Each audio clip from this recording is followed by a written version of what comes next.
to another episode of Gladio for Europe. I'm Russian Sam, and I'm joined today by my lovely co-hosts, Liam. Hey! And hello, Sam.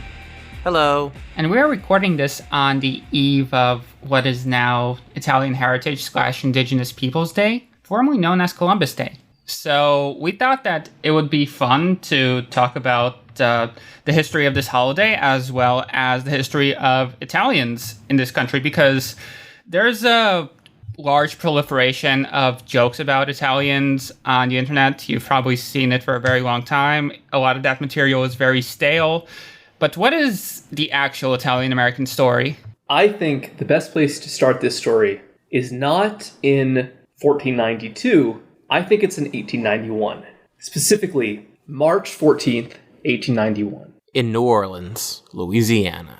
A group of 8,000 assembled on New Orleans Canal Street, almost filling up the large space from curb to curb on either side of the boulevard. The crowd, possessed by an ungovernable fury at the murder of Police Chief Hennessy, had guns and arrived at the parish prison at 10:30 that night. Prison guards let the mob inside, where they eventually found the Italian prisoners accused of the murder of the police chief. They brought the prisoners out into the street, and the shotguns belched forth. The slayers of Hennessy fell dead in their tracks. This was the scene of the 1891 New Orleans lynching, where 11 Italian immigrants would be shot or hanged for their alleged participation in the assassination of a cop. This event is generally considered the largest mass lynching in the US history. And interestingly, it was a mass lynching of Italian immigrants. This caused an immediate crisis internationally, where the US and the Italian governments came to pretty high tensions over the murder, and it led to an immediate crisis in American race relations. Not race relations between white people and black people, but race relations between Anglo-Americans and these large numbers of newcoming Italians who were seen as completely alien to the society they were trying to make their home. And this event also led to the creation and the celebration of what's probably the most controversial holiday in the United States. Columbus Day. Tonight we'll be looking at the history of Columbus Day and its connection to Italian-American politics in the 20th century. Yeah, and before we get too deep, I think we should mention that we have a few sources for this. Halal Sam read a book called WAP. I read the book WAP by Salvatore Lagomina, which is this collection of newspaper clippings and magazine clippings, essentially, and speeches talking about Italians and the Italian problem and the Italian-American experience and Italian-American history. And I know that Russian Sam, you found these two pretty cool movies that do a pretty good job of illustrating the history of Italian immigration from the late 19th century to the middle of the 20th century. Namely, the 2006 film Nuovo Mondo, also known by the English name The Golden Door, as well as the 1996 film Big Night. And this is a great contrast, because we'll get into the movies later, but they show really the two very different types of Italian Americans from the beginning of the diaspora and then to after World War II. How you really just see this complete transformation in this population as they basically become American. And become white. Yes. Yeah, so tonight we're centering Italian voices. Although none of us are Italian.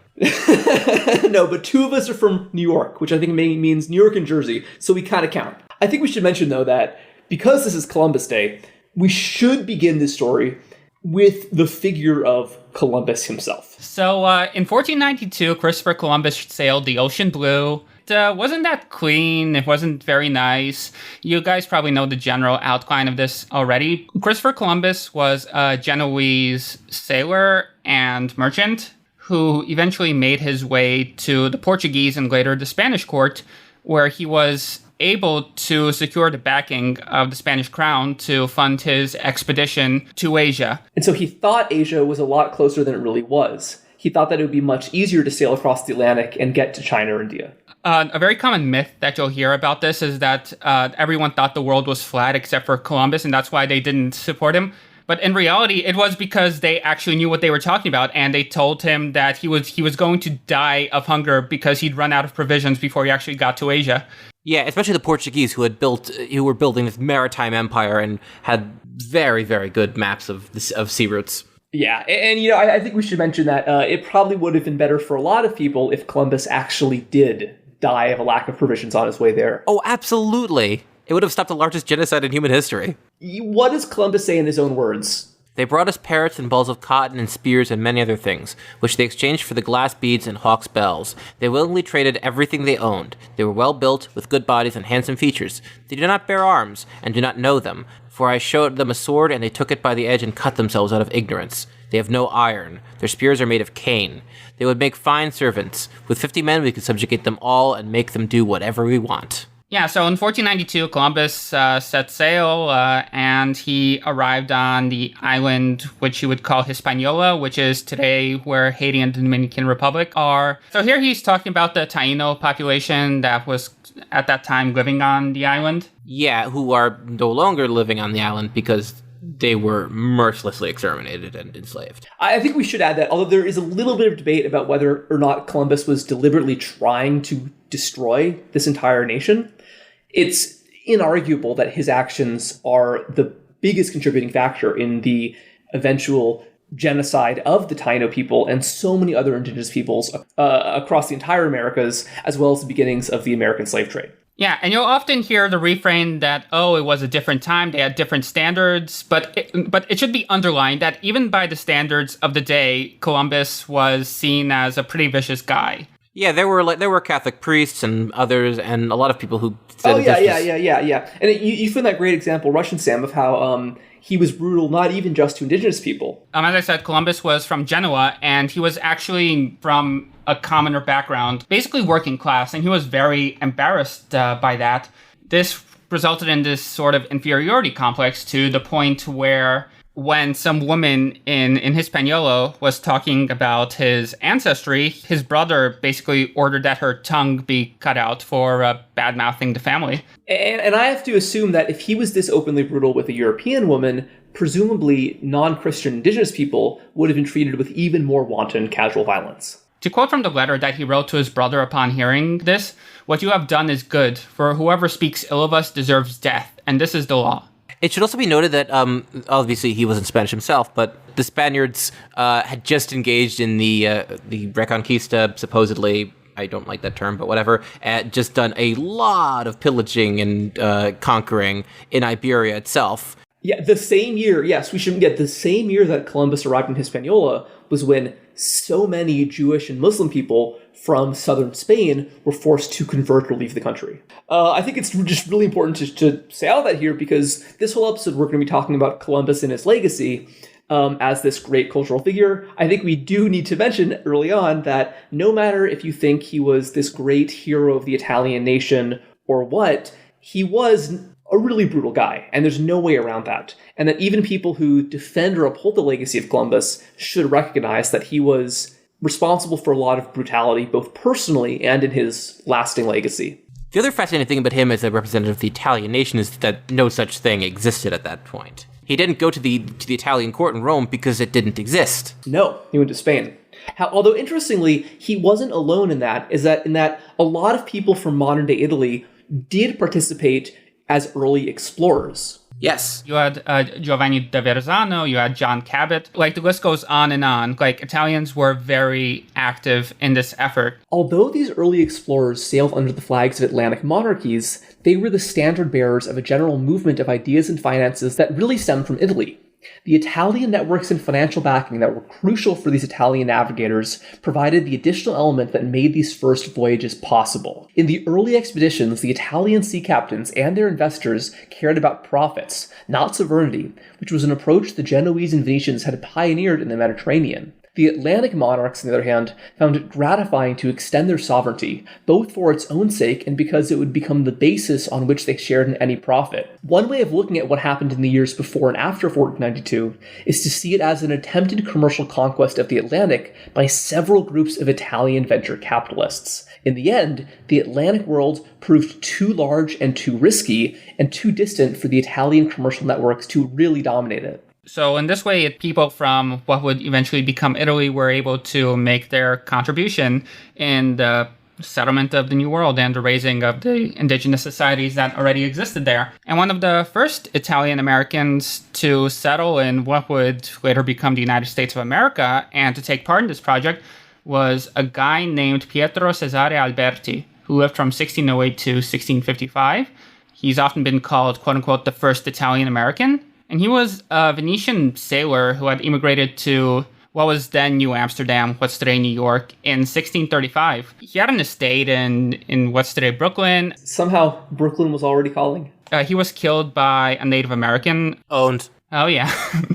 We should note, though, that even though there was a little bit of limited Italian settlement in the New World in the colonial era, you didn't really see much interest in the figure of Columbus at this time. However, after independence and during the Revolutionary War, there was this sudden crisis of identity where the US needed new national symbols to look for this new nation. A really obvious symbol was Columbus. And quite interestingly, the figure of Columbus as this sort of beacon of civilization in a new land first found its major form in the idea of Columbia, this feminine goddess figure. What I find especially interesting about Columbia, this female goddess figure that represents America, comparable to Britannia in the UK or Marianne in France, was actually created by an African-American woman, Phyllis Wheatley, who some of you guys might know from AP US history. She was the first African-American person to publish a book in the US,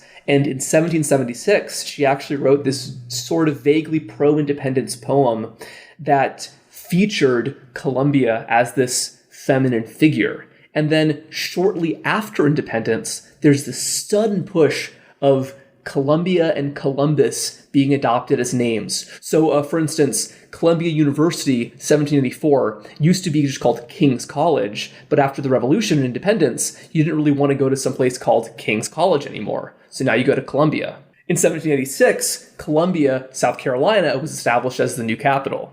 And then, of course, in 1791, a little bit after this, you have the District of Columbia is established. My favorite fact about D.C. is that it's shaped the way it is because that part of Virginia should be part of D.C. wanted to keep their slaves. Oh, of course. I didn't realize that, but of course. Yeah, no, that's why D.C. isn't the perfect square. Anyways. And interestingly, in 1792, you also have one event, which was the very first celebration of Columbus's landing. And I'm not really sure if we can call this Columbus Day, because it wasn't a holiday and it wasn't celebrated as such, but you have the Tammany Society of New York recognizing that the landing itself by Columbus on October 12th was an important event that should be celebrated. And this was in 1792, which was the tricentennial of his landing. So yeah, you see that in the late 18th century, going on to the early 19th century, you have all of these places being called Columbus or Columbia, formed in a very short time. There's this brief period where there's a lot of national interest in the figure of Columbus. We should note, though, that this interest isn't coming from Italian Americans, of which there were very few. This was coming from Anglo-Americans who were simply looking for a new symbol to augment their new civil religion. Yeah, you also get Columbus, Ohio, the Columbia River in the Pacific Northwest, British Columbia. And I guess from the Columbia River, you get British Columbia from that, Yeah, but despite the fact that there were so few Italians present in the United States at this moment, this does not mean that some of them did not play an important role. This is true. So the most prominent example of an Italian who participated in the Revolutionary War was a man named Filippo Mazzei. He came to Virginia in 1773 and became good friends with Jefferson. He became a massive proponent of republicanism and a financier and propagandist for the American Revolution in Europe, especially in Italy. He was actually elected to a local council in Virginia, which he served for a little while. But after the conclusion of the Revolutionary War, he went to serve in the Royal Court of Poland until the partition happened. Oh, that's interesting. You also had a guy named William Paca, who was an English merchant of distant Italian ancestry, who was actually one of the signers of the Declaration. But how many Italian Americans were there at this point exactly? One cannot estimate with certainty the number of Italians residing in the United States either in 1800, when the country extended to the Mississippi River with an entire population of 5.3 million, or in 1850 when it reached the Pacific Ocean with a population of 23 million. Figures ranging from 3,000 to 12,000 Italians have been suggested. The United States did not track immigration until 1820, and only 30 Italians were recorded as arriving in that year. In the decade 1841 to 1850, an average of 187 Italians entered annually, which was just 11% of the total number, a far cry from its 23.26% during the heyday of Italian immigration 50 years later. In 1850, there were 3,679 Italian-born immigrants, not including offspring born in America, second-generation Italian Americans, or Italians who arrived before 1820 and were living in 1850. So, in other words, there were not a ton of Italian Americans at this time. No, this was a small population. There were about as many Italians back then as there were, like... Albanians, probably. Exactly, yeah. Although there probably would have been some Italian Albanians, actually. That's true, the ratio, yeah. They're a thing. So in other words, if you're asking how many Italian Americans there were in the early 19th century, the answer is not that many. You really wouldn't see that many Italian Americans coming to the US until during and after the Civil War. But this wasn't because of a civil war in America, but because of what was happening in Italy, which was the long-lasting civil conflicts known as the Risorgimento, in other words, the Northern-led movement for unification. Yes, the birth of the Italian state as we know it today. The idea of a state that goes, from the Alps to the tip of the boat. Yeah.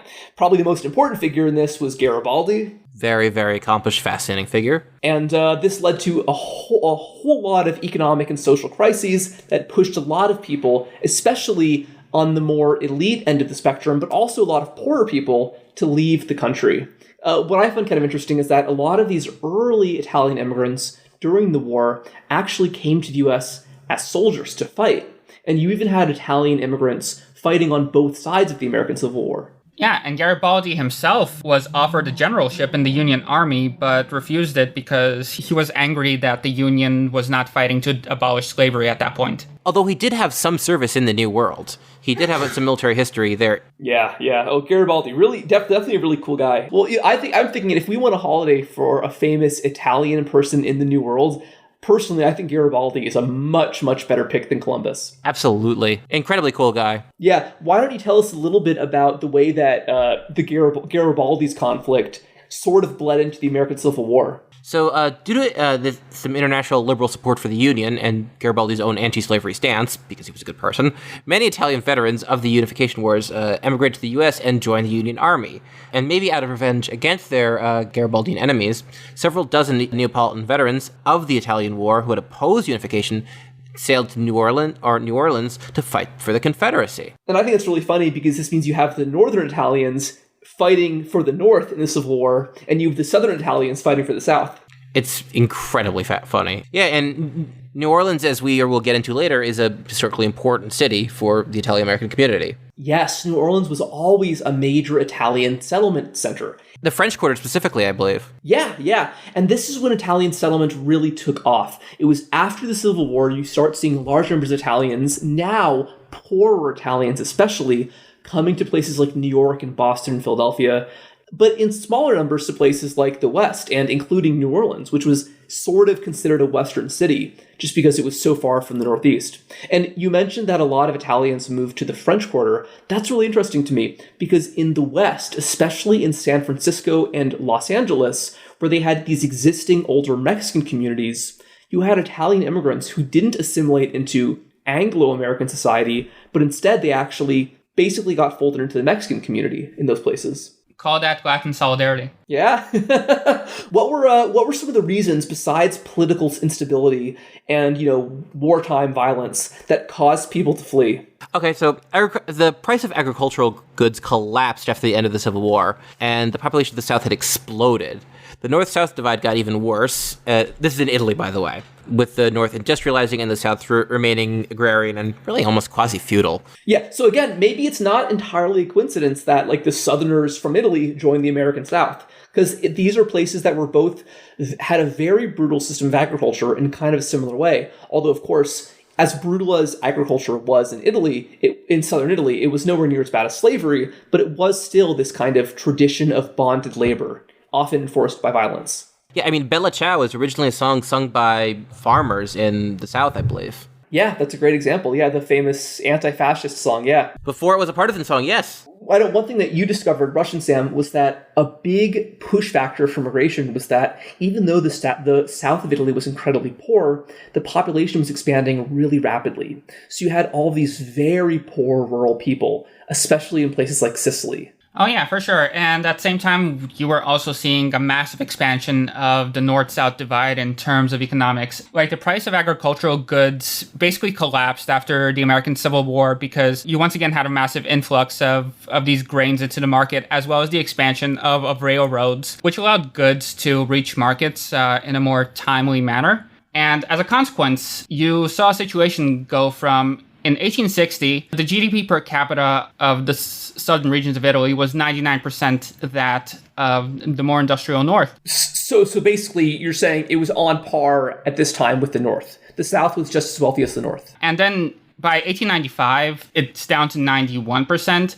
And it just keeps declining until 1945, it bottoms out at 49%. At the end of World War II, they've sunk to basically half the wealth of the north of Italy. And from the very beginning, you had these very unpleasant feelings, which were often mutual in both the North and the South, which, ironically enough, from the fact that during the period of Risorgimento, many Southern intellectuals were writing about how the monarchy had actually degraded the Southern Italian population and made them uncivilized and superstitious and violent. And ultimately, once the monarchy was out of the picture, this image of the Southern Italian still remained. My mom grew up in a pretty Italian neighborhood in Yonkers, and most of her neighbors were, I mean, you still had monolingual Italian speakers among like the great grandparents and stuff, because you had multi-generational housing.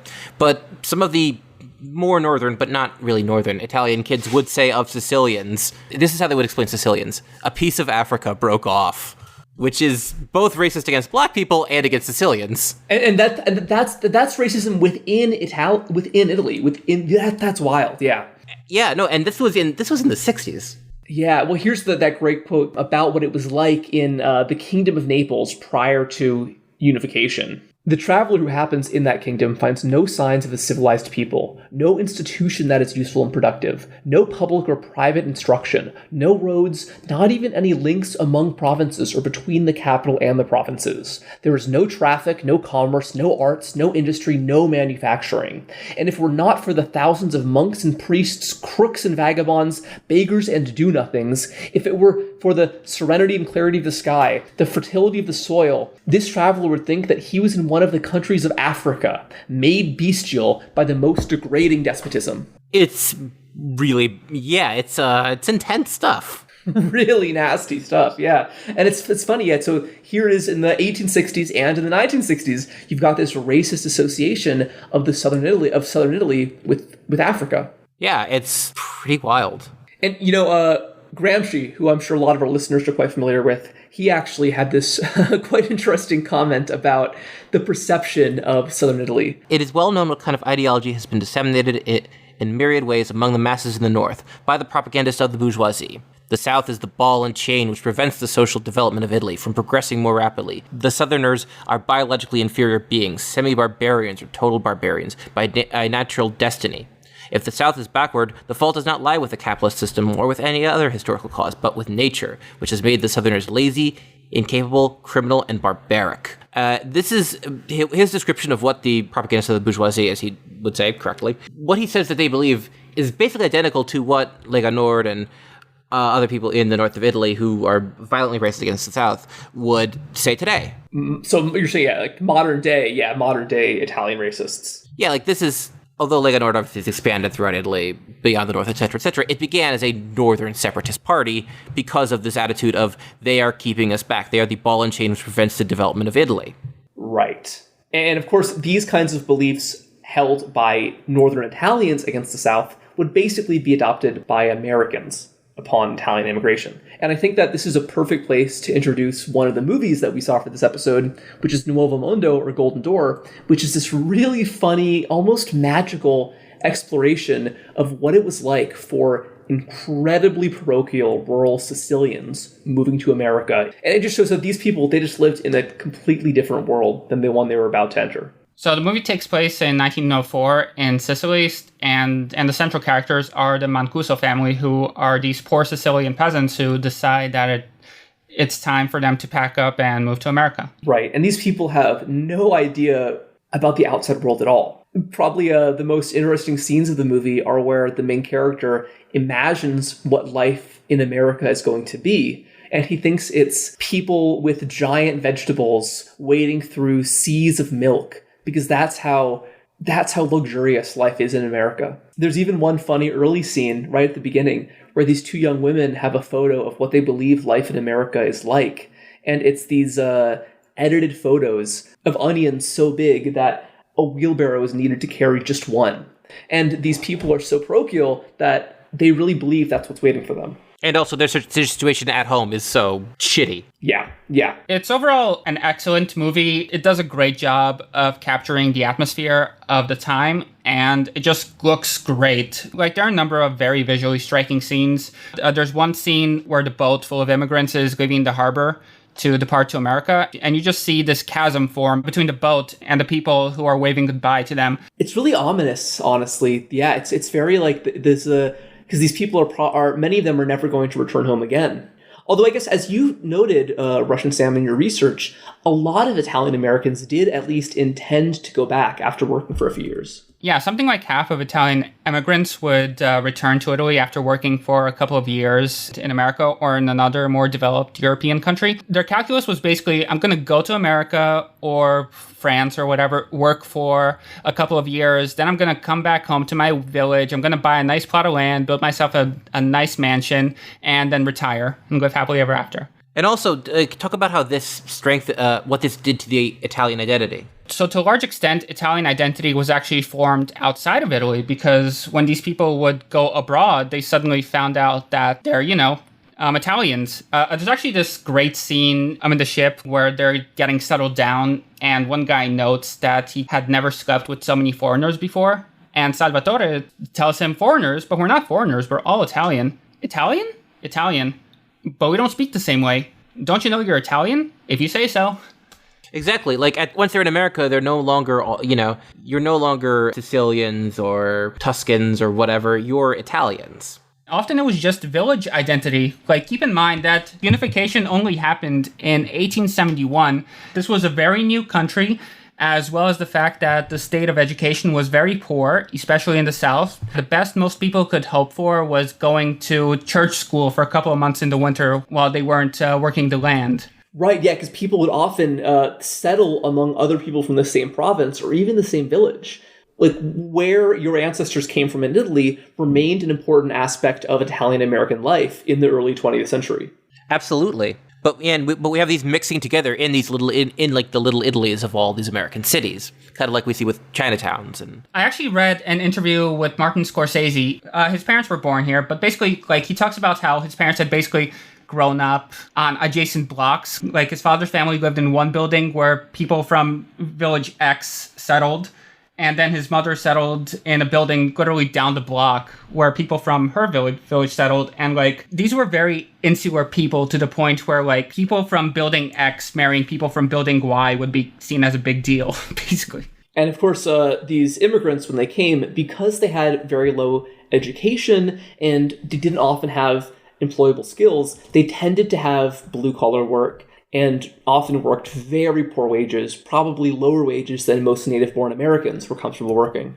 Absolutely. Probably as a result of the extreme poverty of Italians, both in Italy and in America, there was this flowering of radical intellectual thought on both sides of the Atlantic, where you have a whole bunch of Italian Americans adopting anarchist and socialist beliefs, and then you also have many people in Italy and Sicily learning these beliefs and coming to America as professed socialists. This was part of this broader backlash against Italian-American immigration out of the specific fear that Italians were not only racially inferior or whatever, they were also bringing these far-left ideologies which could threaten to turn America into a socialist country.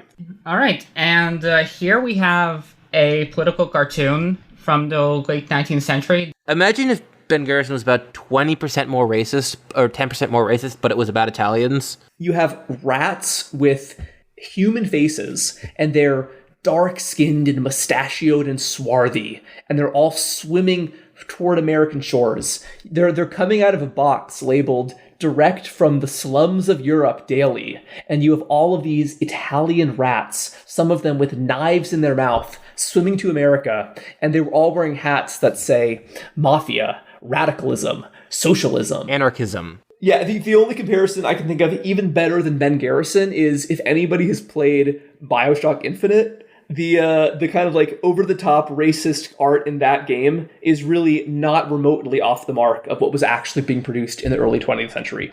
It's really clear that Italians at this time were genuinely the victims of extreme racial prejudice. There's a lot of talk about whether or not Italians were considered white at this time. I think that honestly, that's almost beside the point, because whether or not they were explicitly considered white or non-white, there was incredible racial prejudice against Italians, and they were absolutely seen as less than white people, both racially and socially.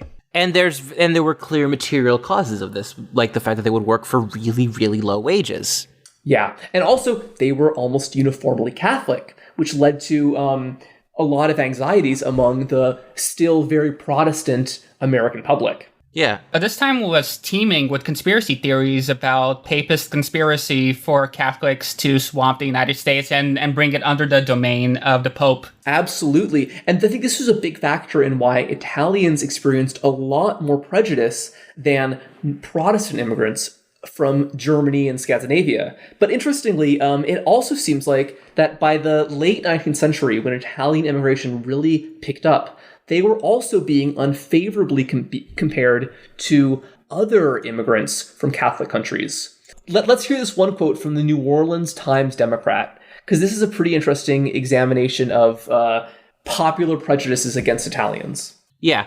The Germans, the Irish, and others migrate to this country, adopt its customs, acquire its language, master its institutions, and identify themselves with its destiny. The Italians never. They remain isolated from the rest of any community in which they happen to dwell. They seldom learn to speak our tongue, and they have no respect for our laws or our form of government. They are always foreigners. This is from the New Orleans Times-Democrat in October 1890.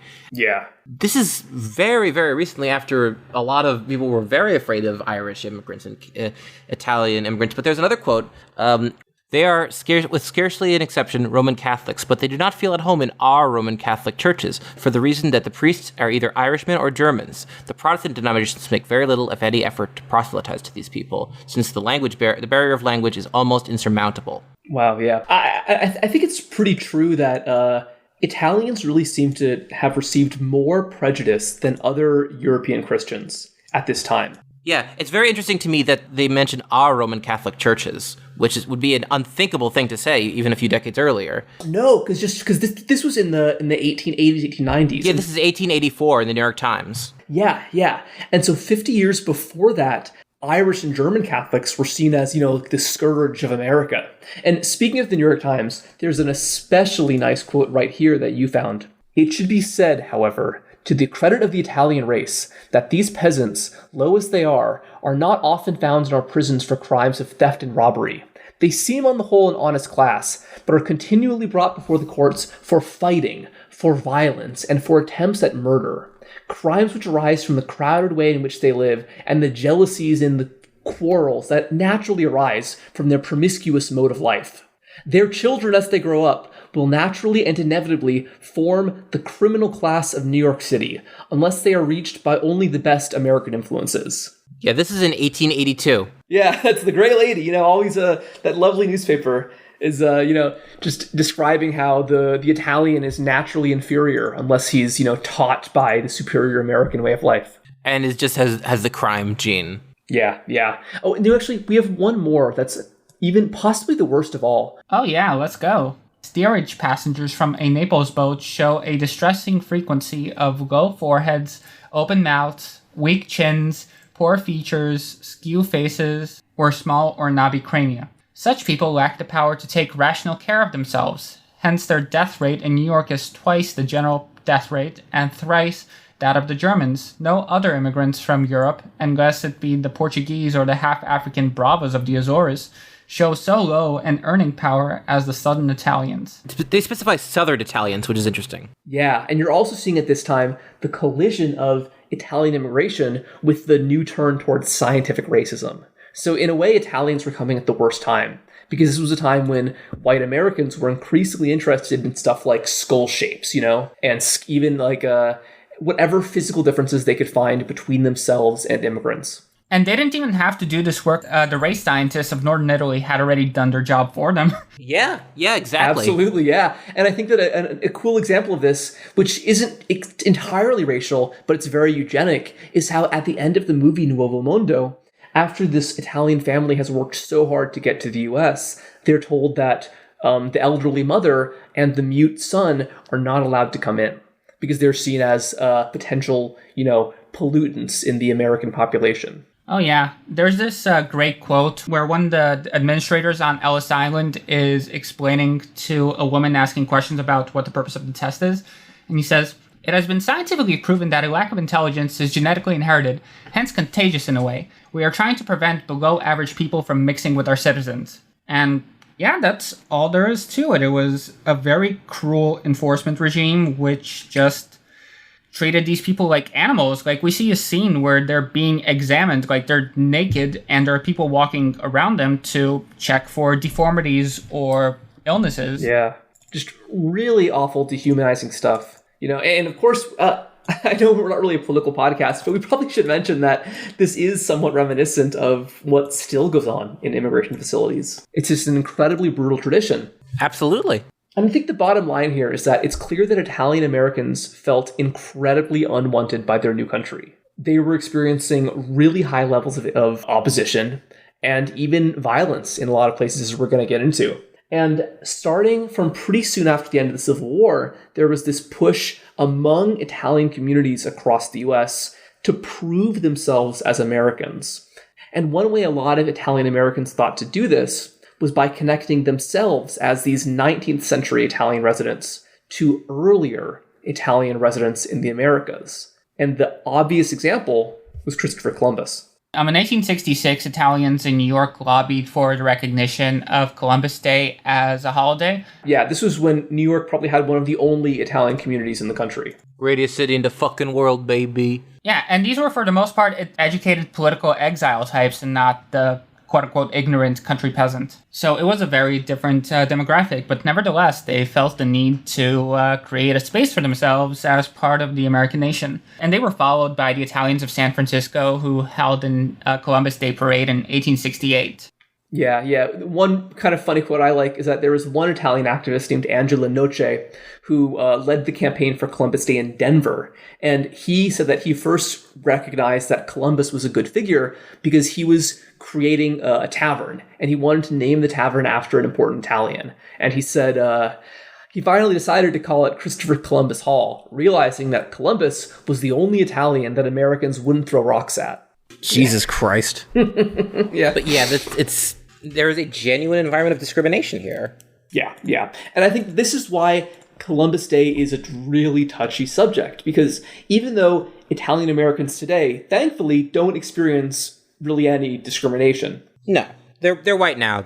Modern Italian Americans are totally assimilated into the fold of whiteness, and that carries a lot of very unfortunate baggage. The Ashkenazi Jews are another example. Yeah, no, absolutely. Yeah. So many groups had this process. Yeah. Jews are another great example.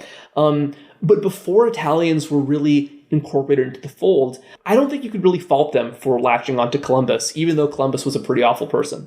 It would have been nice if they pushed for Garibaldi Day or something. Oh, absolutely. Yeah, that would have certainly been a better outcome. Genuinely cool guy. Also, another one of the national heroes not born in his own country, technically. Born in what's now France. Really? Yeah, Nice. Oh, interesting, yeah. Yeah, and Nizza became Nice, and now it's French. Yeah, well, it's clear that I guess maybe because Anglo-Americans had no love for Garibaldi, Columbus was the one that they went with. Yeah, because there was already this existing phenomenon of naming things after him. Yeah, Columbus could be a very apolitical figure in the way that Garibaldi can't be. Yes, and I think another thing is that even though Garibaldi had a long and close association with the New World, Columbus was already more familiar to Anglo-Americans. He was an Italian that they knew. Although, of course, as we said, there's some question about whether he really was Italian at all. The fact was, Italians identified with him. So increasingly across the late 19th century, different Italian communities start celebrating Columbus Day and having their own Columbus Day parades. But Columbus Day wouldn't really take off nationwide until 1891. Yes, and there's a reason for that. The events of New Orleans that we talked about earlier. Yeah, so to recap, 11 Italians were taken from their prison cells and murdered by a mob in retaliation for the murder of a police chief who was believed to have been killed by Italians. And this was the largest mass lynching in United States history. Although it should be noted, this wasn't the biggest ethnic massacre. Yeah, the Los Angeles Chinatown was massacred, the San Francisco Chinatown was massacred. Of course, in the 20th century, there was the race riot and massacre in Tulsa. Or San Francisco Chinatown. There's a bunch of others. And the difference between a massacre and a lynching is that a lynching has a specific target.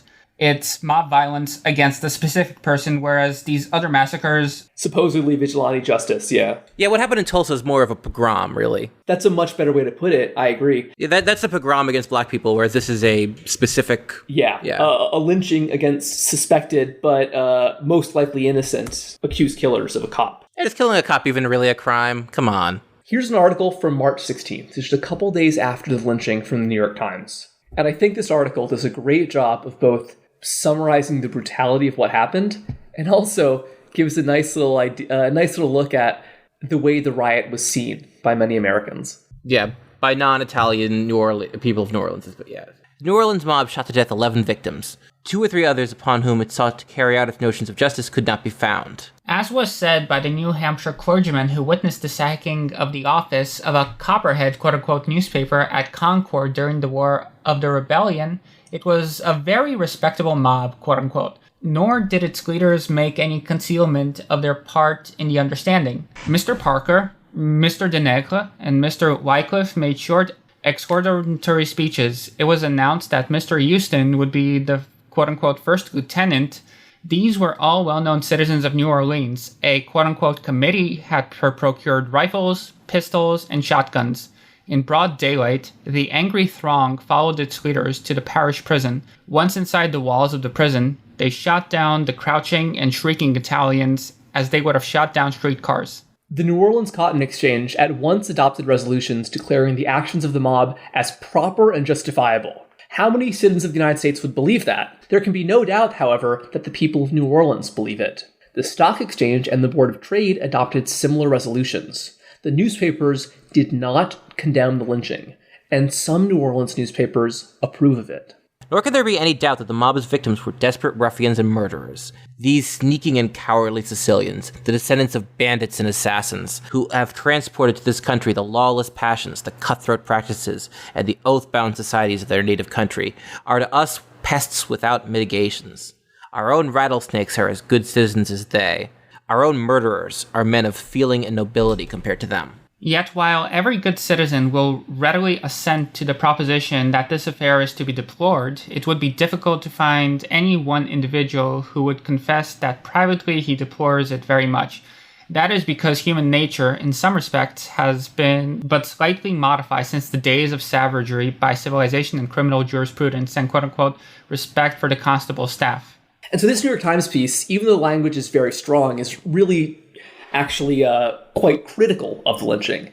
But it's showing how many people in New Orleans were just completely open supporters of this wanton display of cruelty, and many people outside of New Orleans weren't that inclined to condemn it.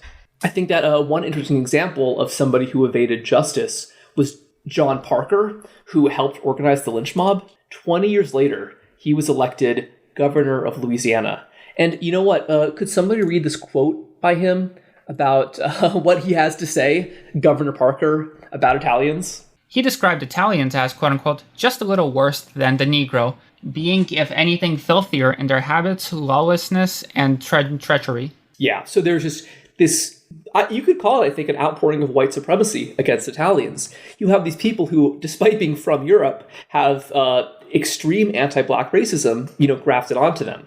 And I think it's that even though it was definitely a lot worse, much, much worse to be a black person than an Italian person at this time. Oh God, yeah. Like in case that is not clear, that it is much, much worse to be a black person, especially in the American South. My God. Yeah. Even though that the biggest lynching happened to be of Italians, the vast majority of lynchings were not of Italians. And African Americans were way more likely, and I'm almost positive, were the majority of all people lynched. Absolutely. By leaps and bounds, yeah. And I think that the connection between anti-Black racism and anti-Italian racism is really interesting here, because there was another lynching in the city of Tallulah, Louisiana. This small rural town in the north, on the other side of the state, where a group of Italian immigrants, 5 of them, were hanged en masse by a white mob because it was rumored that these Italians treated blacks and whites equally in their stores. Wow, what a heinous crime. Yeah, it's pretty wild. So there's these, you can see these racial anxieties playing out over Italian immigration. On one hand, Italians are believed to be, less white than other Europeans, therefore they're like a stain on the gene pool or whatever. On the other hand, because they're not American, because they haven't, drunk the Kool-Aid of American white supremacy, there's a fear that the presence of these foreigners could weaken these existing systems of racial control, especially in the South. Which are, yeah, exactly, incredibly important in the South for the maintenance of the political and economic domination of the white upper class and the racial hierarchy in general. Yeah, because of this, there really wasn't much popular white opposition to the lynching. Even from other Catholics, from what I understand. Yeah. This is from Leslie's Weekly in March of 1891. Headlines, "No regret for the death of 11 Sicilians." Probably no reasonable, intelligent, and honest person in the United States could regret the deaths of the 11 Sicilian prisoners in the New Orleans jail, Saturday, March 14th. Whether they were members of the law-defying mafia or not, they belonged apparently to the lowest criminal classes, and on general principles deserved, and no doubt expected, to meet a violent death.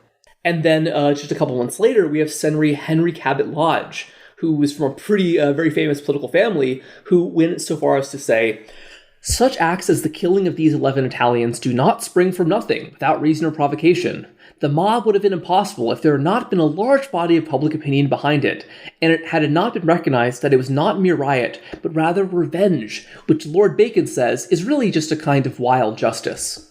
Yeah, and this is an article where he's kind of trying to toe the line between saying, problem with it was that it was mob violence, but the targets are very good. And keep in mind that this was a so-called Northern progressive. Yeah, this is from a Northern Republican. But although he was a big proponent of immigration restrictions generally. This is just one example of that.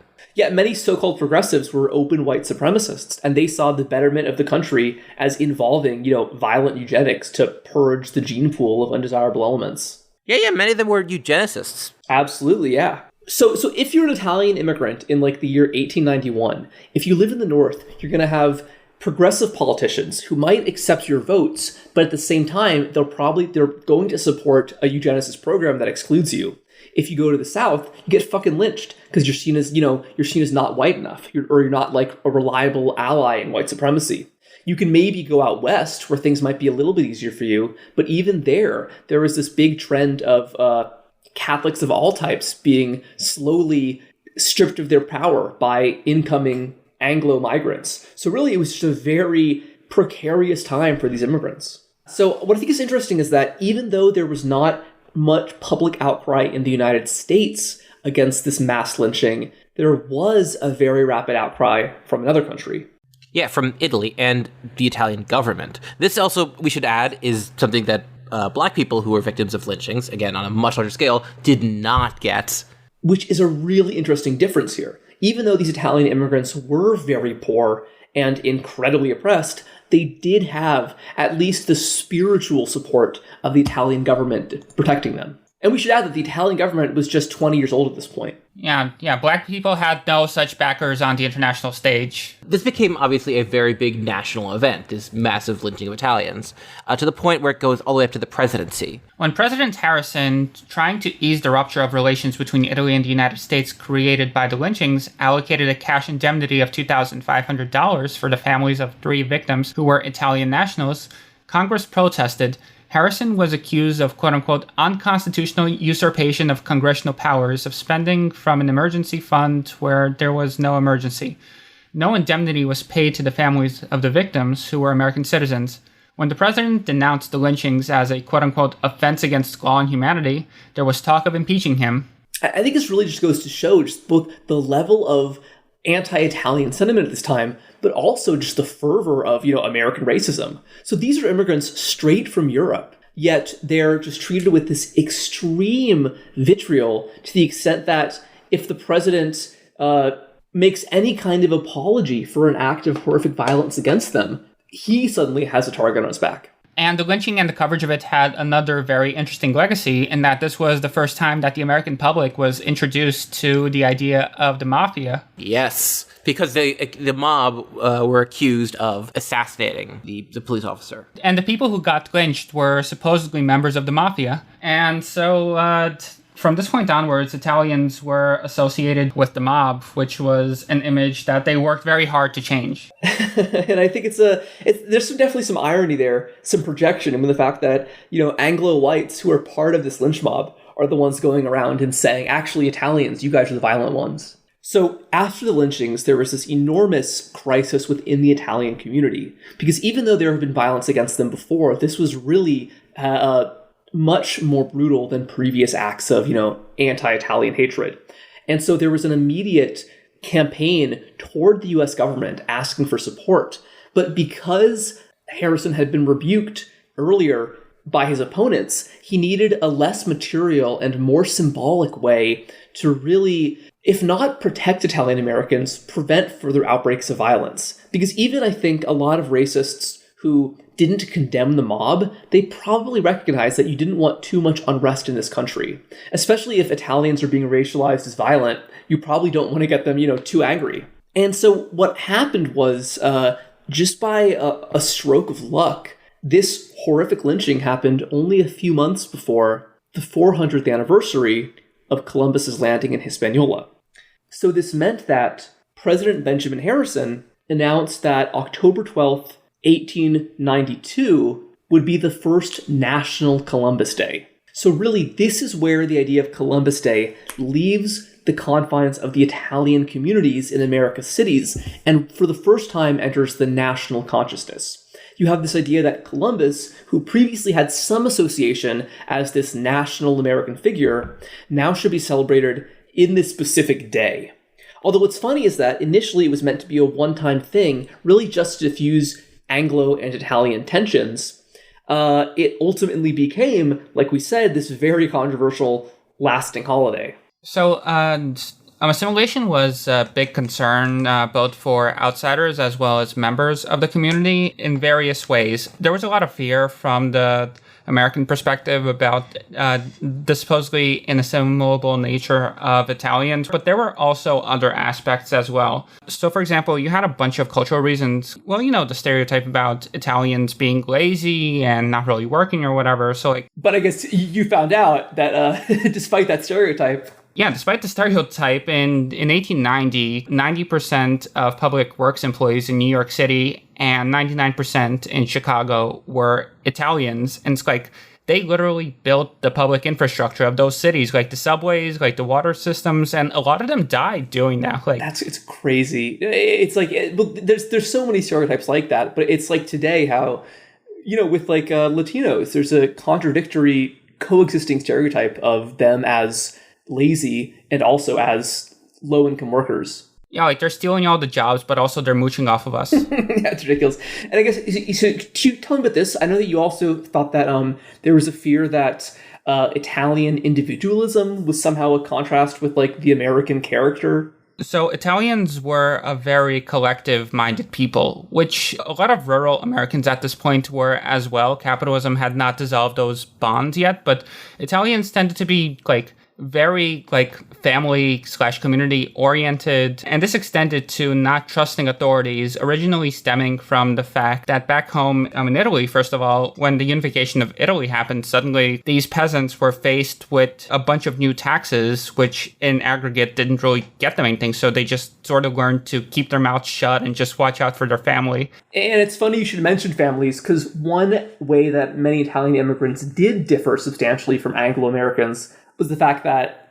they did have really big families. That stereotype was statistically true. And just like racists today, especially in Europe, there was a lot of anxiety in early 20th century America about Italian birth rates. Because in New York City, for instance, which had and probably still has the largest Italian-American population of any community, the birth rate in 1910 of Italian women was over twice that of non-Italians. So there was this big anxiety that, the Italians are coming over in too many numbers and they're reproducing too fast. And you actually, one thing you could maybe argue is that part of why this difference in birth rates existed might have been the fact that traditionally Italians were incredibly Catholic, and Catholics, of course, had pretty strong traditions against contraceptive. Oh, yeah. But speaking of Catholicism, they were very Catholic, yes, but they were very Catholic in a very different way from what the Catholics who were already in America, mostly Germans and Irish, were. So first of all, you had a streak of anti-clericalism because, again, the priests were kind of an arm of the state at that point. And so, they just didn't trust them, but they still believed in God. They were very pious and church-going. In contrast to the formal Irish Catholic services, the Italian Mass was one of intimate and joyous celebration. An Irish friend of Richard Gambino, the historian, told me that his parents were, quote, shocked and aghast, unquote, at the Italian women in their church who kissed and caressed statues of religious figures. Father Thomas Hilferty, an Irish priest assigned to an Italian parish in Philadelphia, found the Italian attitude towards religious statues, quote, a startling contrast to that out of his fellow Irish, who regarded the statues as symbols. To the Italian worshippers, they were far more than that. They would actually get up and talk to the statues, marveled Hilferty. They would say, Anthony, my son's been involved with bad people. You either straighten the situation, or I'm not going to pray to you. The Irish never did that. There was also a difference in how the Italian and Irish worshippers viewed sin. For the Irish, a mortal sin that went unconfessed placed one's soul in jeopardy. The Italians, in contrast, viewed God as an all-understanding, all-compassionate, forgiving being. And that's from La Storia. And it was really wacky because for all of the church's rhetoric about inclusivity and love for one's brother, Italians were really disdained. A lot of communities just didn't have an Italian-speaking priest, first of all. And second of all, Italians who went to Mass would be relegated to, the basements under the actual church. So it was incredibly degrading. That's crazy. And I guess because presumably the priest would be Irish. Yeah. And in other instances, they were actually put in the same section as black worshippers. That's really interesting. Yeah. So there's this racialism. There is in some ways a shared racialism in some kind of minor ways between black people and Italians that wasn't as true, I would say, for the Irish. Italian immigrants experienced more racist hardship than other white Christians did. And I think that often the Irish and the Italians are discussed in the same breath in terms of the assimilation process. But I think it's true that the Italians had a harder time with it. Yeah, at least the Irish spoke English as a first language for the most part. That's true, yeah. Hey, there's been 2 Irish presidents, there's been no Italian presidents. There wasn't even an Italian-American cardinal until 1982. Yeah, it took them a very long time to break into the higher echelon of American society across the board. And another huge difference between Italians and the American mainstream was their cuisine, of course. This is probably something that Italians are most well known for in the U.S. today. Their Anglos in this period were real sickos. They were on that a Victorian wave, and they had a problem with that. Pepper is not, like salt, a mineral substance. It is a vegetable poison. It is in no sense a food, but in every sense a stimulant, which is but another name for a substance non-usable by the vital organs, and therefore to be thrown out of the vital domain. It is needless to say that ginger, spices, nutmeg, cinnamon, and all that class of condiments must be put in the list of things forbidden in the hygienic diet. The habit, every year increasing, of using spices and condiments in almost every article of food, and in such large quantities, cannot be too severely condemned. In doing away with spices and condiments, we must also dispense with pickles. There is nothing in a pickle to redeem it from hopeless condemnation. It's from Health in the Household or Hygienic Cookery from 1883. If you eat black pepper or cinnamon, you're literally poisoning yourself. I think actually what's kind of especially funny about that quote is that maybe 50, 60 years after this, you actually had large numbers of Anglo-Americans becoming obsessed with Italian food, especially after World War II. Although, as we're going to talk about in a minute, a lot of times the American interest in Italian food didn't actually have much in common with genuine food traditions from Italy. Yeah, it was spaghetti and meatballs. Mamma mia. Yes, not as much interest in pork ossobuco or actual, actual dishes. You don't see a lot of Midwesterners eating squid ink pasta, for instance. Although they should. That shit is delicious. That's true. So food was actually a huge concern for social workers who were constantly in immigrant homes, who were basically trying to like assimilate these families into an American way of life. Yeah, no, it was a broad racist project, basically meant to eradicate aspects of these traditional cultures that were seen as foreign. I watched this PBS documentary, The Italian Americans, and one thing that they bring up is the fact that these social workers were pushing for food like oatmeal, for example, which back in Italy was like pig food, basically. So these Italians were incensed that like they're trying to feed them pig food in America. That's awful. And you know what's really, I think, is the most tragic thing about this? Italians did assimilate pretty rapidly. And even if the immigrant generation themselves did not assimilate, by the second generation, you generally had children speaking English and in probably many cases, doing more traditional American practices. Like, the thing with assimilation is that, like, it doesn't really happen except for, like, maybe well-educated people. For example, I'm Russian-American, and, like, I would say that, like, most people of my parents' generation, they're not assimilated. Like, Russian was the language spoken at home. And there's a preservation of like a Russian/Soviet identity to some extent. But the kids, man, like the kids often just barely speak Russian at all. And they're just very eager to meld into mainstream white American society. Oh, no, for sure. Yeah, you see this everywhere. A really funny flip side to this is the fact that there was a lot of fear about Italian criminality in this period. Yes. Oh, yeah, no, definitely. And this really is one of the longest lasting stereotypes of Italians, this association with crime. It's been going on since the 1890s, and it's one thing that you found out is that actually, despite these fears, Italian immigrants had a lower crime rate than general Americans. Yeah, immigrants in general tend to have a lower crime rate than society at large, and this was the case back then. Oh yeah, this is still true today. But the interesting thing is that the children of these people were far likelier to get involved in crime, especially the mob, because they saw it as an avenue to become wealthy and to actually live the American dream. Whereas previously they were living in these tenements with like 9 siblings and parents who were working like 12-hour days. Yeah. Yeah, so for example, the superstars of the Italian mafia, like Al Capone and Lucky Luciano, those guys were all either born in the United States or came here as very young children. Yeah, and one really obvious engine of assimilation, which is still true today, of course, was public education. Yeah, this is really the purpose of public education. Like, ultimately, despite all the stuff that you hear about, like, the importance of education, yada, yada, yada. And I mean, yeah, it is important for advancement within society. Like, you're going to have a hard time doing it with just a high school diploma. But the primary goal here really is to create the nation, to create a citizenry which considers itself a part of a cohesive whole. And here's a quote from La Storia, which talks about the ways immigrant children of this generation were integrated. The teacher felt the duty, often carried out with affection, to Americanize the immigrant child as quickly as possible. This was school policy. There was daily patriotic flag drills, something that was absent in European schools, and English was learned along with the myths and legends of America. Assemblies on Fridays and special holidays were usually dedicated to patriotic themes. On Washington's birthday, speeches by principals reminded children of the legendary father of America, reinforced in some schools by cherry-flavored lollipops in the shape of an axe. And, this really brings to mind the whole theme of this episode, how Columbus Day is a broad American myth about the supposed founding of this country, but that also happens to overlap with Italian identity politics. So it really is just a very natural point for Italian immigrants to gravitate to.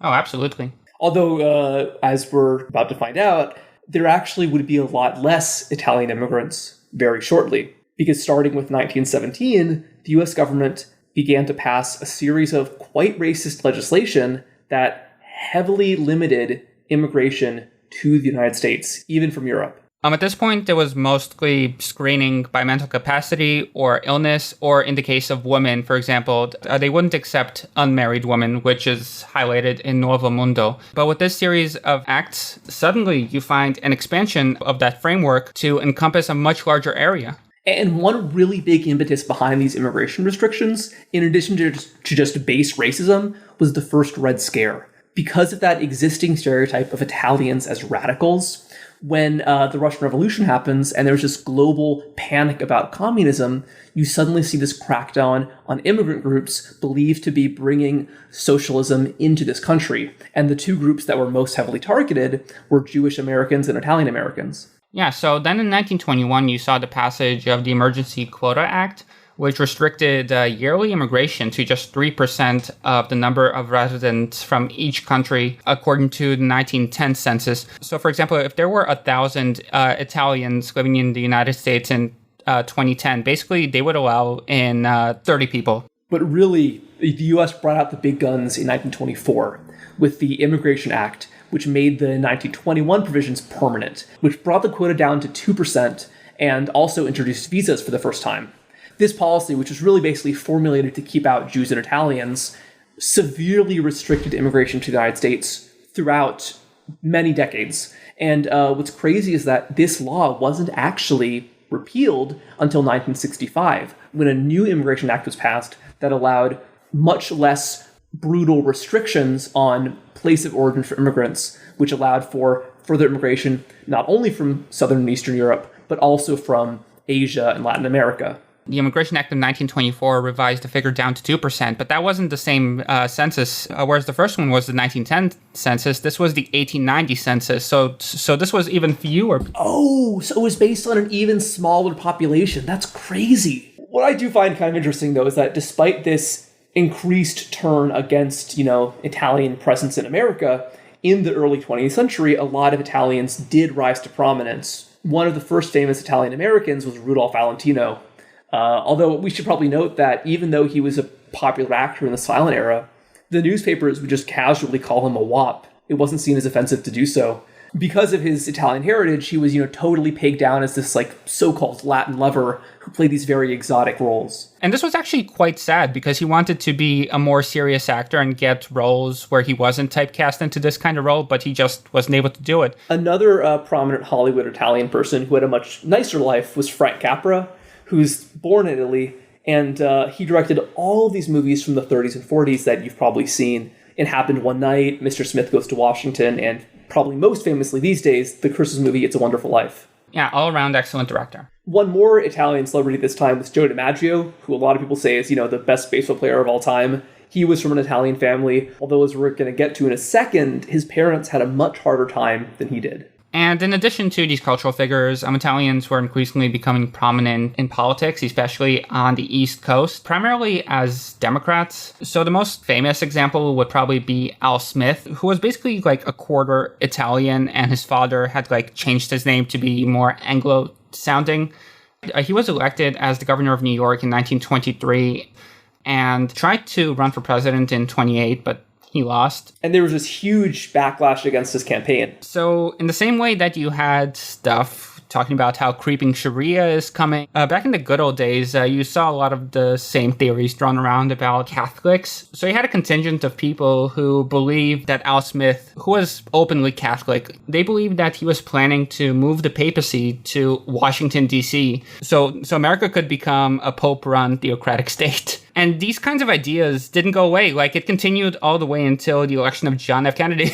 Absolutely. And actually, not many people know that, but this really is Joe Biden's secret plan. But it is true that Italians and Catholics in general this time were very democratic. And in one big departure from today, as we'll talk about, in 1936, you had 88% of Italians voting for FDR, which is crazy. 88%. Speaking of FDR, in 1942, FDR has signed the legal framework which was used to intern Japanese Americans. But there were also attempts to intern Italians, interestingly enough. Yeah. So it wasn't feasible in the East Coast, because in the East Coast this time, a lot of cities were at least 20% Italian. However, about 700,000 Italians, almost, who didn't have U.S. citizenship, were forced to register themselves as enemy aliens during the war. Yeah, and just to be clear about who these people were, most of these were women and these grandmothers who had never gotten American citizenship because they didn't speak the language, they weren't literate, and they just were fine without it up until that point, so they just didn't bother to. Yeah, but however, on the West Coast, it's a really different story. And you actually had a lot of Italians being caught up in the internment push of Japanese. So I think the best example is that General John DeWitt, who oversaw this internment of Japanese, actually also pushed to have it extended to Italians and Germans. And in California, 10,000 Italians were forced to leave their homes, and hundreds of them were actually sent to the same internment camps as the Japanese, which is pretty interesting. And going back to Joe DiMaggio, he might have been a famous baseball star, but his parents were just ordinary working-class Italian folks. His father was a fisherman, and his father was banned from working in Los Angeles' Fisherman's Wharf. Like, they just were not allowed to go out to sea at all because they were afraid that this would be used as a way to, like, infiltrate people and to pass information along to the Axis powers. And the situation got so toxic that the mayor of San Francisco, Emangelo Rossi, who obviously wasn't Irish, got dragged before the California House of Un-American Activities, largely on account of his ethnicity. And there was even a push in Los Angeles and Orange County, which had some of the biggest Italian populations in the state, to be completely cleared of Italian residents. And it actually took intervention by Roosevelt himself to stop Italians here from being deported. Yeah, and funnily enough, this is actually something that Mussolini himself had wanted. He basically wanted to infiltrate Italian agents into the United States for sabotage missions to cause reprisals against Italian Americans. And this would have the double effect of, first of all, weakening the loyalty of Italian Americans who would have been persecuted by the government for something that they hadn't done. And secondly, it would have also precluded those people from contributing to the war effort to the fullest extent. And Italians were a very large segment of the American population at that point, so their non-participation would not have been trivial. Yeah. Although, long story short, it didn't work. Because Italian Americans at large were very eager participants in World War II, on America's behalf. And they were actually a disproportionate portion of servicemen. Up to 1.5 million Italian Americans served, which was about 10% of the entire service body. I haven't been able to find statistics about how many Italians there were exactly in the United States in 1942, but I have an inkling that they were overrepresented. So even though World War II led to more tensions between Italians and the government, it also had the effect of creating this civic nationalism that smoothed out previous ethnic differences, especially among white Americans. And you also saw, after the war, you had a major push to assimilation with the GI Bill, because suddenly all these Italian Americans had this new avenue to middle-class life that they never would have had before. So naturally, as a result of the GI Bill, which gave them access to subsidized education and housing, they were able to move up the economic ranks and become much more middle class than they had been before the war. This is where we bring in the second piece of media for tonight's episode, a 1996 movie called The Big Night. Basically, the premise of the movie is that you have these two Italian brothers, like Italian, who had immigrated, and they're running this authentic Italian-American restaurant that serves actual Italian food. But I guess that eventually, the fact that it's authentic is kind of the problem. So they don't have a lot of business because Americans aren't into Italian food. Like, the restaurant is being foreclosed on because they aren't able to keep up with payments, and so they're trying to save the restaurant as a last-ditch effort. This movie is... I went into it expecting it to be this typical, 90s comedy where it's it seems serious, but it's very lighthearted, and in the end, everything works out. But it doesn't exactly work like that. No, no. It's quite dark at times, because it shows, the way that, assimilation often comes with basically abandoning a lot of your previous cultural values, because they aren't compatible with, America of the 50s. But of course, despite the broad trend of assimilation, there still were these kind of lingering hints of Italian otherization. I know that you found this really crazy article from the New York Times in 1966, and the headline was, "Brunette Couple Forbidden to Adopt Blonde Girl." Mr. and Mrs. Leone of Ulster County, New York, were unable to adopt their 4-year-old foster child, Beth, whom they had known since she was an infant, because the county welfare commissioner ruled that Leonie's coloring and ethnic background made them inappropriate parents for a blonde-haired, blue-eyed girl. When the Leones appealed the ruling, a family court judge supported the welfare commissioner and further ordered the Leone to give up the child. And thankfully, once the story blew up, the Leonese got to keep this girl and to actually raise her. Oh, but isn't it crazy that this was possible, like, in 1966? In the 60s, yeah. So this was like amid the civil rights movement, there was still this much bigotry against Italians of all groups. And I guess another important thing in the 50s and 60s was there probably was at least as much of an association with crime as there had been in the 30s or the 1890s. In addition to, big movies like The Godfather and Mean Streets, often made by Italian filmmakers about the, Italian mafia, you also have these high-profile criminal trials, especially those spearheaded by the Kennedy administration against the mob. Even though the mob probably got Kennedy elected in the first place. Yeah, that's absolutely true. And probably no coincidence is that in the 50s and 60s, there actually was a fair amount of, mafia embeddedness within these East Coast democratic machines. A lot of cities like Philadelphia, Chicago, New York did have some entrenched Italian mafia power, but it wasn't like every Italian person was a gangster. That's ridiculous. And it also wasn't just Italian. Like, you also had the Jewish mafia, for example. Oh, yeah. Bugsy Siegel built Las Vegas. Like, yes, there was a problem with the mob, but this wasn't, like, specifically an Italian problem. But even today, I reckon that if you say the word mafia to someone, they're immediately going to jump to Italians. Yeah, it's a lingering stereotype. And I guess, as a response to this stereotype, you did have a lot of Italian Americans who started to demand better media representation, and some of them even formed organizations trying to fight this. Yeah, so in 1967, a group of Italian Americans in New York formed Italian Anti-Defamation League, which is based off the much more well-known the American Anti-Defamation League, which is more of a Jewish/Zionist group. And this led to some very funny consequences. In 1967, Frank Sinatra, who was active in the African-American civil rights movement, accepted the role of national chairman of a new American Italian Anti-Defamation League with the major aim of combating stereotypes of Italian Americans as connected to the mob. Alas, Sinatra was swiftly criticized in the New York Times editorial page for having his own mob connections, which it turned out were real. And after this, the Anti-Defamation League of B'nai B'rith, which had honored Sinatra in the past, filed a lawsuit against the organization for its use of the phrase anti-defamation, which the Jewish League claimed as its own.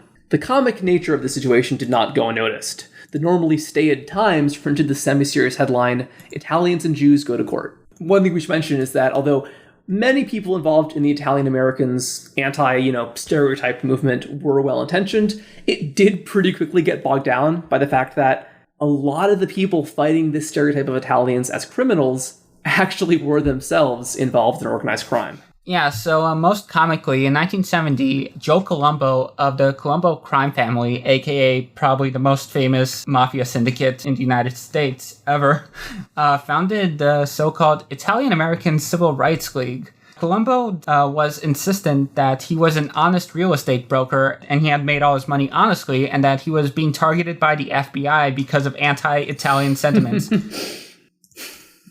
Yeah, and I guess as shown in the movie The Irishman, well, he was shot at least at a rally for the Italian American Civil Rights League. Yeah, I've also seen some question about to what extent he was actually disabled, because it's often said that he was put in a coma, but I've also heard speculation that he was faking it. He was playing it up? Yeah, to escape prosecution. That's funny. And speaking of Joe Colombo, there's a very interesting link that some of you may very much enjoy. So there's this organization called the Jewish Defense League. They're basically just Jewish skinheads. The right wing, and they have, you could argue, racist views. Oh, extremely racist, extremely right-wing. And they were founded by this rabbi named Meir Kahane. The JDL and Kahane himself had actually had links to Colombo and the Italian American Civil Rights League. Yeah, so Colombo found out about Kahane from his lawyer, who was also representing Kahane, who at the time was in jail for a bomb-making charge. And his bail was set at $25,000, which was a huge sum of money that he couldn't afford. And once Colombo heard about this, he just went the next day and bailed him out. The Jewish Defense League got weapons and money, tons of money from Colombo, said Irving Calderon. Colombo thought he got respect from being seen as a famous rabbi, even though at the time most Jewish Americans didn't respect Kahane. Colombo got something more than just respect. Some of the JDL's toughest members worked as strong-arm men and loan sharks for the Colombo family, said Zwiebin. They wanted us to do their muscle work for them, collecting loan shark debts. Calderon also said that Colombo helped the JDL carry out several of its terroristic missions, though he'll not say which ones. Our relationship with Colombo gave us more clout, says Calderon. People are afraid of the mafia. It gives our enemies, like the Black Panthers, something to consider. Gahan would later say that if Jabotinsky, who was a famous radical, militant, right-wing Zionist of the 30s, could deal with Mussolini, then we can deal with Colombo. Yeah, and they had a very close friendship and were constantly speaking up for each other's causes. At one point, Colombo went on ABC and said that Italian Americans demand the American government cut relations with the Russians unless they let the Jews go. So I guess in a way, Russian Sam, Joe Colombo is the reason why you're on this podcast. Oh, yeah, for sure. Yeah, and as you mentioned, so this is now, we're moving on into the 50s, 60s, 70s. Even though so much about Italian society is changing, one common factor is that Columbus Day is still a really important part of Italian American society. Even as Italian Americans begin to assimilate and are no longer the victims of such brutal racism, they're just as connected to the figure of Columbus and really all that implies. Yeah, so Columbus was used rhetorically for a number of purposes. Among them, immigration reform was a very important fight. Like they were personally affected by these immigration restrictions. It meant in practice that it was very difficult for families to reunite. And so as a result of this, Columbus got a facelift. Annual Columbus Day celebrations provided Italian Americans with opportunities and public platforms to highlight or even reinterpret aspects of the Italian immigrant experience in the U.S. Italian Americans linked the figure of Columbus with that of the immigrant, and thus used the holiday to lay claim to immigration and citizenship rights. Immigrant gift discourse was a standard part of the Italian American celebrations of Columbus Day in the post-war period. The day was used to commemorate how naturalized citizens and the children of immigrants steadfastly fought for the preservation of democracy, against fascism, against communism. These and other deeds led one advocate to assert, "The land discovered by Columbus is an immigrant country. Its greatness, its strength were made and are being made through the combined efforts of all us immigrants and sons of immigrants." Many Columbus Day celebrants often reinterpreted popular narratives in American history in an attempt to convince a broader audience of full Italian American membership in the nation. Italian Americans frequently reimagined Columbus as America's first immigrant. Italians were recast, not as recent arrivals, but as some of the very first Europeans who migrated to the areas that would become the U.S. In such an account, all other immigrants followed in Italian footsteps. Ultimately, all of these fights amounted to something, and in 1968, Lyndon B. Johnson signed a bill which made Columbus Day a federal holiday as of 1971. Yeah, it's 80 years after the initial signing as a one-time celebration. It's finally become a federal holiday celebrated every year by the entire government. And corresponding with the assimilation of Italian Americans in these post-war decades is also the suburbanization of Italian communities, as many Italian Americans move out of these major cities into surrounding suburbs. And one shift that happened at the exact same time that probably is closely connected to suburbanization is the fact that many Italian Americans began drifting away from the Democratic Party and toward right-wing politics. Yeah, and this is very typical of most white ethnic groups in this country. Assimilation basically means taking on all of the aspects of whiteness, including the particularly atrocious ones, which Italians themselves had literally been killed by. Yeah, there's absolutely an irony here, and it's an irony you see again and again in American history. Yeah, so when the civil rights movement finally hits its full swing in the 1960s, many white ethnics in urban areas and inner suburbs were very fierce in their opposition to integration, which led to violent clashes in deep blue cities like Chicago and Boston between longtime white residents and African Americans. And Chicago was actually like the only place where Martin Luther King Jr. got physically assaulted. Really? That's crazy. And then once Richard Nixon is running for president once again, he starts to make some anti-civil rights dog whistles. Nixon was able to see significant gains among white ethnics who started to vote for the Republicans in larger numbers from this point. Yeah. And also, the Law and Order campaign, initially in response to the Watts riots in 65, and then against other riots across the U.S. in 68, you started seeing a whole bunch of Italian Americans, as well as Irish Americans and Polish Americans, becoming Republicans. They move to the suburbs, they are very racist, and they see Nixon on TV, and then they vote for him in 68. I guess the next big shift that we saw in the same direction was in the 80s, where the whole Reagan Revolution convinced all these Italian Americans and many other blue-collar ethnic whites that the unions that they'd been part of and the regulations which protect them at the workplace are actually oppressing them. And that it's not capitalists that's the problem, it's all the red tape. It's all the bureaucracy. And that if you can vote for Reagan, you can, strip American capitalism down to its bare essentials, and then you can get rich.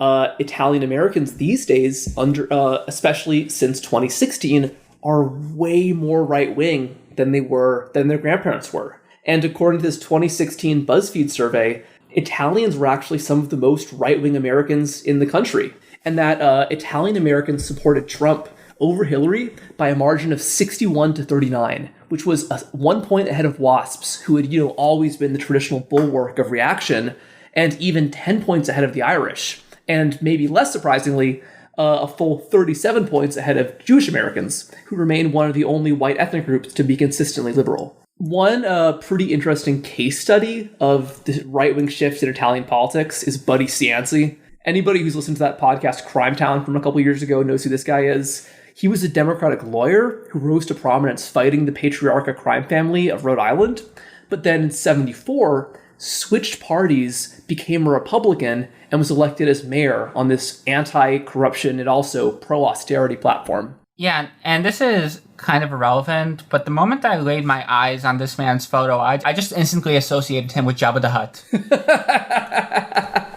Yeah, no, and definitely not too far off in morality, because in 1984, Buddy Cianci was arrested on torture, kidnapping, and assault charges because he horribly maimed a man that he claimed was banging his wife. And something I think is kind of funny about Buddy Cianci is our last little note about him is that because he was convicted of this crime, he was forced to resign as mayor. But what I think is pretty funny is that the rule which prevented convicted felons from holding city office was actually written by him years earlier during his time as an anti-mob lawyer. That rules. And, Cianci's enemies, the Patriarch crime family, are actually themselves a really interesting illustration in the increasingly right-wing tenor of Italian-American politics, especially on the radical edge, because you have Raymond Patriarcha, the leader of this family, actually buddying up with George Lincoln Rockwell, who was the founder of the American Nazi Party. So despite the fact that he was a member of an ethnic group, which, in his grandparents' lifetime would have been lynched, this patriarchal crime family helped to pay for the construction of the so-called White American Church in Maine and plotted the assassination of the senator from Massachusetts, Ed Brooke, who was the first black person to be elected to the Senate since Reconstruction. And I think one thing that's kind of interesting is that actually one of the members of the Nazi Party, the American Nazi Party, was Italian. There was a guy named Joseph Tomasi, who was apparently one of the most brutal members of the Nazis. But what's kind of funny is that because he was Italian, the other Nazis hated him. And they actually called him Tomato Joe because of his heritage. That's a great Trump nickname. So in 1972, to bring in another thread, Tomasi was involved in a shootout with the JDL. So basically, in this conflict between the JDL and the Nazis, you have Italians on both sides. Yeah, although that's pretty funny. Although we probably should mention that not all Italian Americans in the 60s and 70s were right-wing or racist. I think that one interesting example of this is that in 1956, the only Florida Democrat to oppose racial segregation was the Italian-American Dante Fischel. And another important Italian-American civil rights activist was Father Geno Baroni, who was this Philadelphia priest who actually marched with Martin Luther King and was involved in civil rights protests in 25 different cities in the South. Yeah, and to perhaps bring up the most tragic of these examples, there was a notorious case where Viola Luizzo, who was a 39-year-old housewife who was also involved as a civil rights activist, driving people home after the march in Selma in March 1965. Her car was ambushed by a car filled with KKK members who pulled up on her and fired upon her, killing her. And it should be noted that one of the men in that Klan car was an FBI infiltrator. During the trial of our killers, the FBI took part in a smear campaign against Luizzo's family to divert attention away from FBI culpability. Oh, it's awful. And I don't want to... This smear campaign was horrific against this woman. So she had been killed, fighting for civil rights. And then afterwards, during the trial, her daughter had the N-word shouted. Her white daughter had the N-word shouted at her by racists, and was even pelted with rocks on the way to school. Yeah, Martin Luther King Jr. would attend Luizzo's funeral because it was genuinely huge news across the country. It was shocking. And, of course, just 3 years after this, King himself would be assassinated. But one last little detail here is that the legislation to make his birthday a federal holiday in 1983 was actually written by Italian-American Congressman Peter Rodino of New Jersey. Yeah, so despite this, the general trend of increased Italian participation in the broader project of American reaction is undeniable. There's a particularly nasty example of this that happened right here in New York City in 1989, and that was the murder of Yusuf Hawkins. Before the outrage over Tamir Rice's shooting in Cleveland, before the protests for Michael Brown in Ferguson, before the acquittal of Trayvon Martin's killer launched the Black Lives Matter movement, before the nationwide marches for racial justice in summer 2020, there was the story of Yusuf Hawkins in New York. Hawkins was 16 years old when, in August 1989, he traveled with 3 friends to the insular white neighborhood of Bensonhurst, Brooklyn, from his predominantly black neighborhood of East New York to inspect a used car. Shortly after 9 p.m., a mob of white teenagers, some brandishing baseball bats, amped by a rumor that a local girl had invited black friends to town to taunt them, cornered the group. Someone fired a gun. 2 bullets struck Hawkins in the chest, killing him. In 1989, the neighborhood of Bensonhurst was predominantly working-class Italian-American. Yusuf's group, according to his younger brother Freddie and his friends Christopher Graham and Luther Sylvester, never went there. Bensonhurst was 7 miles from East New York, but a different world. Joseph Fama, then 19, was convicted of second-degree murder in 1990 and sentenced to 32 years in prison. He's up for parole in 2022. The alleged ringleader of the mob, Keith Mondello, was acquitted of murder and manslaughter, but convicted of lesser charges. He was released from prison in 1998. Of the 30 or so people believed to have cornered Hawkins and his friends, only 8 were charged.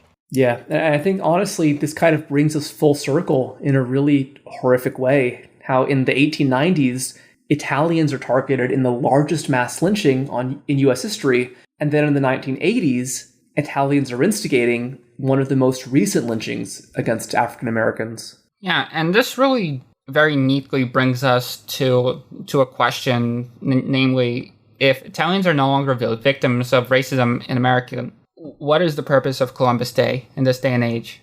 I think that, also in the 60s, I think it's important to mention here, was the birth of the American Indian movement, which was this big outpouring of rage and activism in favor of indigenous rights, oftentimes with a very militant character. And these Native American protesters, since the 60s, have really wanted to educate the public about Christopher Columbus's involvement in oppression and genocide. As a result of their efforts in the last couple of years, there's been an increasingly serious push to get rid of Columbus Day as a concept. And this is perhaps most famously portrayed in a particular episode of The Sopranos called Christopher. Oh, yes. Yeah.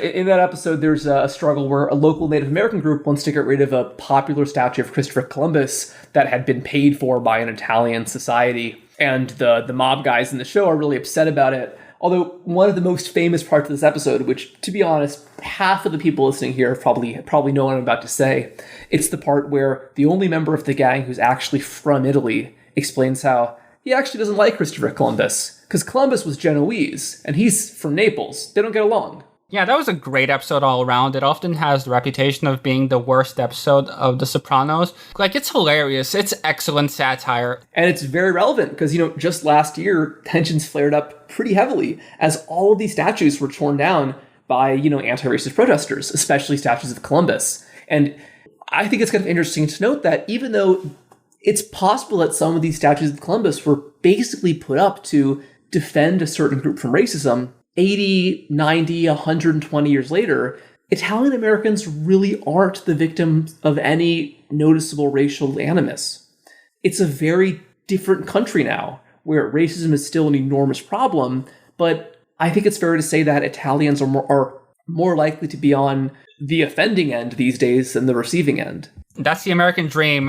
One day your grandparents are getting lynched, and then suddenly you're the one doing the lynching. Yeah, you move to the better side of town, and you're on the other side of the protest. And so finally, last week on October 8th, 50 years after the federal recognition of Columbus Day, Joe Biden announced that Indigenous Peoples Day is going to be celebrated alongside Columbus Day this year. which is a pretty funny, I think is a pretty funny compromise, you know?